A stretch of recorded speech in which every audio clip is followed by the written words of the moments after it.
Mrs. Bessie, that monstrous fine woman who cooked for the lights, had always had an eye out Thursday afternoons for Johnny, and she usually could manage that Scylla was free then, for she was housekeeper as well as cook. This Thursday, as Johnny drew up, she shook her head. "You come in, Johnny, but I guess today you'll have to put up with just me. Your little sweetheart," Johnny's stomach turned over, "will be needed in the parlor. We've got 9 or 10 of those British officers in there, and Miss Lavinia wants to put on a good show for them." Johnny had often noticed before how disrespectfully Mrs. Bessie spoke of Lavinia, and she was always telling Scylla that she needn't jump so fast when the bell rang for her. "Let her bow her own nose for once," she'd say. Johnny knew that it was no good omen that the old woman had no loyalty toward her mistress, whom she had known since her motherless infancy. In his heart he knew there was something unlikable about Lavinia Light. Mrs. Bessie knew what it was, and Scylla now knew, but she wouldn't tell him. Now, when he wanted to talk about Miss Light, she would veil her eyes and look at him from out of the corners and say nothing. But he knew Scylla knew. "All day in the parlor fixing up to go to a ball at the Province House General Gage is giving tonight.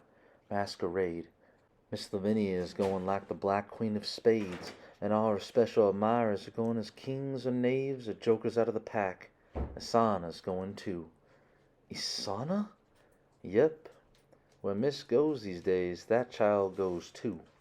Izzy, no one had ever before called the little girl this, goes dressed as a two-spot, holding up Miss Lavinia's train."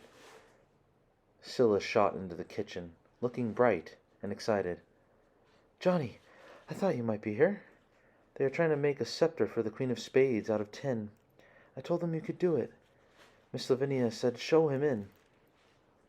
The elegant dove-gray, lavender and yellow drawing-room was in what Mrs. Lapham would call a state. The officers seemed to have counted on their ladies' help with their costumes, but they had also brought with them a military tailor who was sitting cross-legged on the floor, stitching at a black and yellow striped jerkin for a knave. Miss Lavinia looked half in and half out of her costume as Queen of Spades. For a moment Johnny was confused. It was not because she had less clothing on than he was accustomed to, but because she was so beautiful. He had never seen her so happy, so animated before. She was laughing hilariously as she attempted to fasten 2 flat surfaces of cardboard painted with 2 spots onto Isana. But Isana had on nothing but her undershift, her little pink legs bare to the middle thigh. Ma would die if she saw her daughter like this. Johnny did not care about that, but he could not bear to think of poor old Mr. Lapham turning over in his grave. Johnny paid no attention to the hilarious Miss Light. He went up to Isana. "Look here, girl, you go upstairs and you put some clothes on." Isana stared at him, her beautiful, soft brown eyes so blank she looked almost blind. "You know your grandpa is just about flopping over and over in his grave. You weren't brought up to act like this." Isana said, "I'm too young to be lascivious." She was evidently repeating what she had heard some adult say. Johnny slapped her, not for himself, but for her grandpa. She went down in a heap, upended over a pile of finery brought down from the attic. While standing up, it was possible she did not have on quite enough clothes for mixed company, but upended, she did not look to have on any. Then everyone began to laugh. Lavinia was wiping her eyes.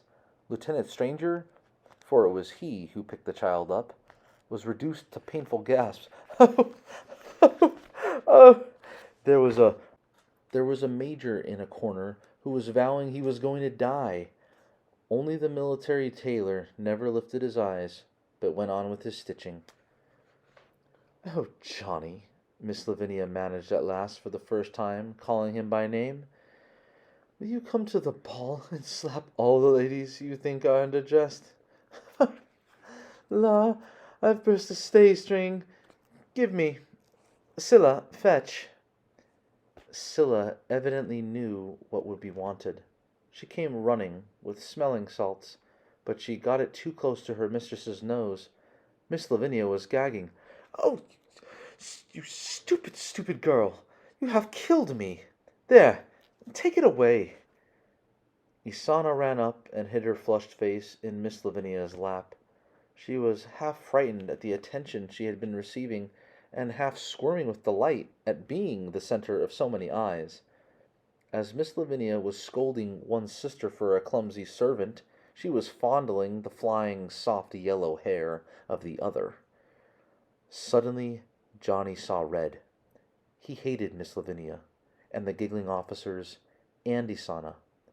He had already guessed that the two sisters were treated very differently, but he had not before actually seen the situation with his own two eyes. Scylla had backed out of the picture, standing aside, ready to serve if called upon, or ready to be of no more importance than a piece of furniture if not spoken to. Johnny went to her. Scylla, he said, don't you stay here any more. I don't want you to. These people are nothing, just a pack of playing cards. Tear them up and get out. And that goes for the whole collection of them. Miss Lavinia and Izzy too. Miss Light had regained her composure. I will not have Isana called Izzy by my servants. I'm not your servant, and if she acts like an Izzy, she gets called Izzy. But as I was saying, Scylla, I will not have my servants intruding their personal affairs into my drawing room. Priscilla, if you are not satisfied here, I can arrange for your return to your mother. But you are not ever to bring in street boys, horse boys, riff-raff. You told me to fetch him in. I did not tell you to fetch him in. Yes, you did. I said a clever metal worker, and you came back with this boy, this sauce-box, who couldn't do the work anyway, because he... Johnny waited grimly for her to finish her sentence. If she dared say what was in her mind, because he has a crippled hand, he was going over and take her by her long throat and shake her, even if she did look pretty well defended by His Majesty's forces. Her eyes wavered, and she did not finish her sentence. Now, Scylla, I want you to go to your room and lie down. You are too tired. If you had not been, you would never have been so impudent as to contradict me.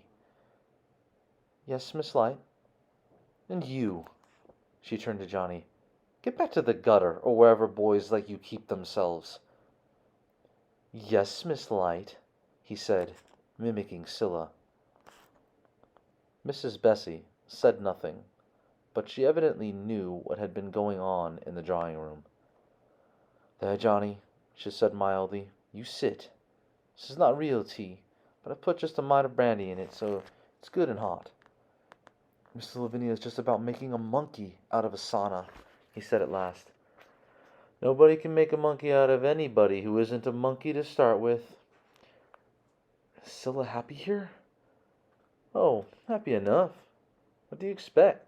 She knows she's lost Isana. At first she used to cry, but now she accepts it. It's exciting for her. There's always a flurry and goings-on.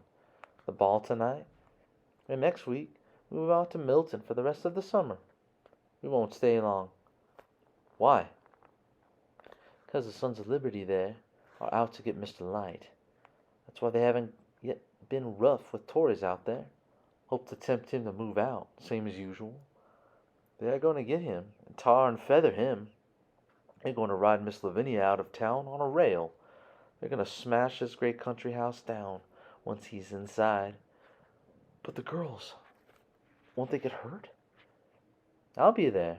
It's my secret, so I suppose I can tell you. but I'd take it kindly if you'd keep your mouth shut. If there were daughters of liberty, I'd be one.